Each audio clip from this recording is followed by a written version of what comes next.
করার আমরা চেষ্টা করি। বলছি না 100% হয়ে যাচ্ছে, কিন্তু আমরা 100% স্যাচুরেশনের দিকে কিন্তু আমরা যাই।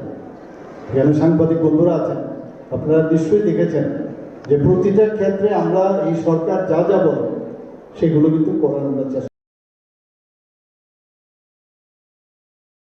বা সামাজিক সীমাবদ্ধতার কারণে যারা মেধা আছে তারা যাতে পড়াশোনা আসে তাদেরকে কিছুটা হলেও আমরা যদি উদ্বুদ্ধ করতে পারি, সেই কারণেই কিন্তু এসিএম ছাত্র প্রকল্প আমরা নিয়ে এসেছি। এখানে আজকে 200 জনের মতো বলা হয়েছে, সারা ত্রিপুরার 200 জন মেধা যারা ছাত্রছাত্রী আছেন তাদেরকে সিলেকশন করা হয়েছে। আমি এখানে দেখলাম যে 1-2 জন ছাত্রছাত্রী আছে যারা প্রায়শ বিভিন্নভাবে তারা কিন্তু কোনো না কোনোভাবে পুরস্কৃত হচ্ছে, সেটা আর্টে হোক বা বিভিন্নভাবে। আমাদের সেক্রেটারি মহোদয় বলছিলেন, তো এই যে মেধা তাদেরকে উৎসাহিত যদি আমরা করি তাহলে আমাদের রাজ্যের জন্য ভালো, আমাদের দেশের জন্য আমাদের ভালো। এবং আমাদের এই গভর্নমেন্ট আমরা কিন্তু প্রতিজ্ঞাবদ্ধ, আমরা এটা করতেই হবে। কোনো অবস্থায় আমাদের যারা মেধা আছে, আমাদের ছেলেমেয়েরা তাদের কোনো অবস্থায় পিছিয়ে না যায়, তার জন্য যা যা দরকার আমরা বারবার একটা কথা বলছি যে গুণগত মানের শিক্ষা, সেটা কিন্তু আমরা করে যাচ্ছি। এবং আমার মনে হয় যে এই যে প্রকল্পটি একটা বিশ্বাস আমাদের স্টুডেন্টদের মধ্যে সেটা জাগবে। এবং আগামী দিন যারা এই কম্পিটিশন, একটি হেলদি কম্পিটিশন, আমার কাছে যা ইনফরমেশন আছে এসিএম 7 বিভিন্ন ক্যাটাগরিতে বিভিন্নভাবে এত সুন্দরভাবে ট্রান্সপারেন্সির সাথে সিলেকশন হয়েছে। তো আমি এর জন্য শিক্ষা দপ্তর, বিদ্যালয় শিক্ষা দপ্তরকে আমি ধন্যবাদ দেব। এবং এই স্কিম শুধু না, এটা কিন্তু মানে লং টার্মেও যাতে আমরা সেটাকে বজায় রাখতে পারি।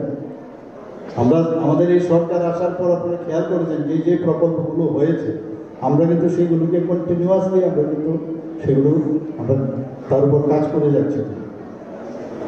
আমাদের যে ন্যাশনাল এডুকেশন পলিসির একটা সুপারিশ ছিল যে যেটা নিপুণ, আমাদের নিপুণ ত্রিপুরা প্রকল্প, আমরা সেটা কিন্তু আমরা সেটা এখানে এস্টাবলিশ করি। প্রথম শ্রেণীতে যারা ভর্তি হয় এবং নবম শ্রেণী পর্যন্ত তাদেরকে বিদ্যা সেতু মডিউল আমাদের যে কেন্দ্রীয় শিক্ষা মন্ত্রক, আমরা এটা শুরু করার পরে ওনারা এসেছিলেন এখানে এবং ওনারা উচ্চ প্রশংসা করেছেন। অঙ্গনওয়াড়ি সেন্টার যারা আছেন, ছোট ছোট শিশুরা আছেন, তারা যাতে বিদ্যালয়ের পরিবেশের সাথে খাপ খাইতে পারে, মানে প্রপারলি অ্যাক্লিমেটাইজেশন হয়, তার জন্য আমরা মিশন মুকুল কর্মসূচি আমরা চালু করেছি। শুধু তাই নয়, যারা প্রথম শ্রেণী থেকে অষ্টম শ্রেণী যারা ছাত্রছাত্রীরা শহর, এখানে আমি এই শহরের যে কার্যক্রম এখানে আমি শুরু করেছিলাম, এখনও বিভিন্ন সময় সেটা নিয়ে আলোচনা হয়। এবং এতে করে যারা স্টুডেন্টরা আছেন যাতে স্ট্রেসে না থাকে, আনন্দের সাথে পড়াশোনাটা করতে পারে, ওর ভিতরে যে আবেগের যে বিষয় আছে সেইগুলোকে কিভাবে এক্সপ্লোর করা যায়, এই সহজ যে কার্যক্রম, সেই কার্যক্রমও আমরা ত্রিপুরাতে আমরা শুরু করেছি। PM পোষণ প্রকল্প, সেটা নিয়ে যাতে এটা প্রপারলি ইমপ্লিমেন্টেশন হয়, মিড ডে মিল যাতে প্রপারলি সব জায়গায় যায়। অনেক সময় পত্রপত্রিকায় আসে, সেগুলো নিয়ে আমি কয়েকবারই বলি যে সবকটার মধ্যে কিন্তু মনিটরিং আছে এবং আরও প্রপারলি যাতে মনিটরিং হয় তার জন্য আমাদের দপ্তর সেইভাবে কাজ করছে।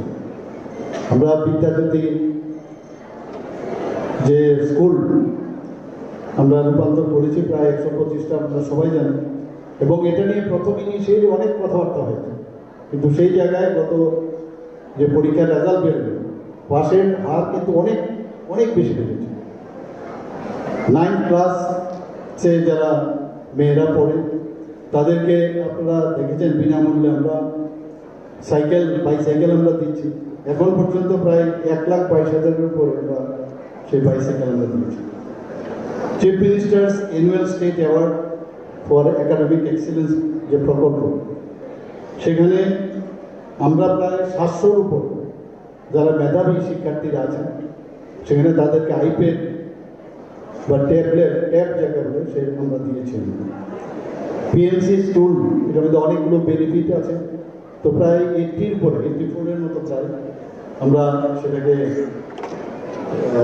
পিএমসি স্কুল রূপান্তর করেছি আমরা, যাতে বিজ্ঞানের প্রতি বেশি করে আরও আমাদের স্টুডেন্টরা আকৃষ্ট হয়। তার জন্য আমরা Tripura science talent search examination, math talent search examination আমরা চালু করেছি। আমরা এই যে ট্রেসপের মাধ্যমে, আমার পূর্ববর্তী বক্তা বলেছেন যে ট্রেসপের মাধ্যমে Tripura rural economic growth and service delivery project, যেটা আমরা ওয়ার্ল্ড ব্যাংক থেকে আমরা তার লোন নিয়েছি প্রায় 1400 কোটি টাকার মতো। তো সেখানে আমরা বিভিন্ন যে সাবজেক্ট ওয়াইজ যারা শিক্ষক শিক্ষিকারা আছেন প্রায় 7800-এর উপরে তাদেরকে প্রশিক্ষণ দেওয়া হয়েছে, এবং ককবড়, চাকমা এবং মিজো এবং অন্যান্য ভাষায় অনেকগুলো বইও কিন্তু প্রকাশিত হয়েছে। আমরা জেআরবিটির মাধ্যমে অনেক সময় স্টাফের একটা প্রবলেম থাকে বিভিন্ন স্কুলে, এখনও আছে। আমরা ধীরে ধীরে আমরা চাইছি সব জায়গায় কোন জায়গায় যেন গ্যাপ না থাকে, ফিল আপ করার চেষ্টা আমরা করছি। প্রায় 5200 উপরে শিক্ষক এবং 115 জনের মতো লাইব্রেরিয়ান আমরা নিয়োগ করেছি। আপনারা এর মধ্যে শুনেছেন যে গোয়া এবং মিজোরামের পরে ত্রিপুরা কিন্তু রাজ্য, যেখানে তৃতীয় রাজ্য, যে পূর্ণ স্বাক্ষর রাজ্য হিসেবে ঘোষণা করা হয়। পূর্ণ রাজ্য যে স্বাক্ষর, যে রাজ্য পূর্ণ স্বাক্ষর রাজ্য, সেটা কিন্তু এমনিতেও হয় না, খালি সাইন করলাম সেটা না, অনেক প্যারামিটার আছে, সেইগুলো ফুলফিল করলে তবেই হয়। যে দুটো রাজ্য আমি বললাম, সেই দুটো রাজ্যের লোক সংখ্যার হিসাবে কিন্তু আমাদের লোক সংখ্যা অনেক বেশি।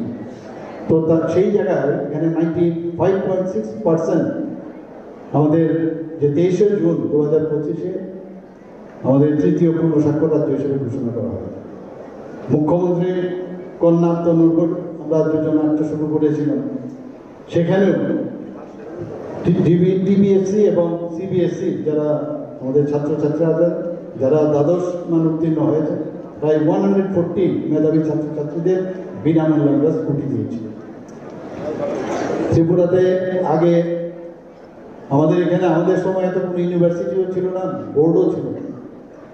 সব Calcutta university, West Bengal board of secondary education, তার উপরে আমাদের নির্ভর করতে হবে। আজকে আমাদের এখানে আমরা একের পর আমাদের বিভিন্ন ইনস্টিটিউশন এখানে তৈরি হয়েছে। চিফ মিনিস্টার স্পেশাল স্কলারশিপ আমরা এখানে শুরু করেছি। দিব্যাঙ্গ যারা আছেন, দৃষ্টিহীন, তাদেরকেও আমরা আর্থিকভাবে সাহায্য করার চেষ্টা করছি। এখানে ট্রিপল আইটি আমরা ত্রিপুরাতে এখন চালু আছে, এবং তাদেরকে জমিও আমরা দিয়েছি। এখন এনআইটি তে ওরা একটা জায়গা নিয়ে সেখানে ওদের কোর্সগুলো করছেন। আমাদের লক্ষ্য প্রকল্প, সবাই জানেন যে লক্ষ্য প্রকল্প একটা আছে, যারা ইউপিএসসিতে পরীক্ষা দিতে চায়, আইএএস এবং আইপিএস হতে চায়, তাদেরকে উৎসাহিত করার জন্য আমরা ত্রিপুরা সরকার থেকে আমরা আর্থিকভাবে তাদেরকে সাহায্য করছি। প্রায় এর মধ্যে 10 জনকে আমরা আর্থিকভাবে সাহায্য করছি এখন। ত্রিপুরাতে এখন ন্যাশনাল ফরেন্সিক ইউনিভার্সিটি হয়েছে। কিছুদিন আগে আমি গুজরাটেও গিয়েছি, ফরেন্সিক ইন্টারন্যাশনাল ফরেন্সিক ওডোন্টোলজির উপর আমি সেখানে আমার কিনোট স্পিকার হিসেবে আমার বলতে হয়েছে। তো আমরাও বলেছি এখানে ওডোন্টোলজির উপরে যাতে আমাদের যে এই ফরেন্সিক ইউনিভার্সিটি এখানে হয়েছে সেখানে চালু করার জন্য এমএসসি ফরেন্সিক ওডোন্টোলজির উপর। আমাদের এখানে এনএলইউ ন্যাশনাল ল ইউনিভার্সিটি হয়েছে। এখানে এনআইটির কথা তো আমি বললাম। আজকে এখানে একটা ত্রিপুরাতে হেলথ হাব যেরকম তৈরির আমরা চিন্তা করছি, এবং এডুকেশন হাব তৈরির আমরা চেষ্টা করছি। এখানে আমি যে বিষয়গুলো এখানে বলছি আপনারা নিশ্চয়ই করে বুঝতে পারছেন যে ত্রিপুরাতে এখন শিক্ষার দিক দিয়ে আমাদের ছেলে মেয়েরা কিন্তু এখন বাইরে যেতে হচ্ছে না। ঠিক আছে, যারা অনেকে বাইরে যেতে যায়, কিন্তু আমাদের এখানে কিন্তু অনেক সুযোগ সুবিধা এখন চলে এসছে। এখানে এগ্রিকালচার কলেজ, ভেটেরিনারি কলেজ, আমাদের কেন্দ্রীয় সংস্কৃতি ইউনিভার্সিটি, 3টা মেডিকেল কলেজ এখানে হয়েছে, একটা গভর্নমেন্ট ডেন্টাল কলেজ হয়েছে, ফার্মেসি কলেজ হয়েছে, এএনএম জিএনএম বিভিন্ন ইনস্টিটিউট গভর্নমেন্ট এবং প্রাইভেট সেক্টরও তারা করছেন, বিএসসি নার্সিং কলেজ এখানে হয়েছে। আমাদের এখানে dhamma Dipa international Buddhist university সাবরুমে, সেটা তারও কাজ চলছে, আমি কয়েকবার সেখানে গেছি। এটা আরও ফুল ফ্লেজেড ওয়েতে যখন হবে, সাউথ ইস্ট এশিয়ার থেকে বহু লোক এখানে অলরেডি আসছে, আরও বেশি করে লোক আসবে। কিছুদিন আগে আমি টেকনো ইন্ডিয়া ইউনিভার্সিটিতেও সেখানে গেছি, ওনাদের বিশেষ অনেক ধরনের যে কারিকুলামের উপরে সাবজেক্টের উপরে সেখানে শিক্ষা দেওয়ার ব্যবস্থা রয়েছে। ত্রিপুরা শুধু না, বাইরের থেকেও বহু লোক সেখানে পড়াশোনার সুযোগ পাচ্ছে। আমাদের এখানে নর্থের দিকে আরিয়াবাদ ইন্টারন্যাশনাল ইউনিভার্সিটি অলরেডি তারাও তাদের বিভিন্ন কারিকুলাম নিয়ে কাজ শুরু হয়েছে। মাতা ত্রিপুরী সুন্দরী ওপেন ইউনিভার্সিটি, যেটা আমরা সাউথ ডিস্ট্রিক্ট আমরা শুরু করেছি, সেটা মাতাবাড়ির কেন্দ্রে। এবং এর মধ্যে আমাদের নলছর যে মহিলা কলেজ, সেখানে অলরেডি আমাদের ডিসিশন হয়েছে, সেখানেও সেটা শুরু হবে। অনেক দিন ধরে ওদের একটা দাবি ছিল। এর মধ্যে গত যে আমাদের যে ক্যাবিনেট, সেই ক্যাবিনেটে আমরা ডিসিশন নিয়েছি, নিশ্চয়ই এর মধ্যে আমাদের যে স্পোক্স পার্সন উনি ডিক্লেয়ার করেছেন আমাদের ডিসিশনগুলো। একটা হচ্ছে টিআইটিকে আমরা আবার টিআইটি ইউনিভার্সিটি করে আমরা করতে যাচ্ছি। শুধু তাই নয়, যে উইমেন্স যে কলেজ, সেটাকে উইমেন্স ইউনিভার্সিটি করারও আমরা সিদ্ধান্ত নিয়েছি। একটার পর একটা আমরা ডিসিশন নিচ্ছি কীভাবে ত্রিপুরা রাজ্যের এডুকেশনটাকে আরও বেশি স্ট্রেংথেন করা যায়।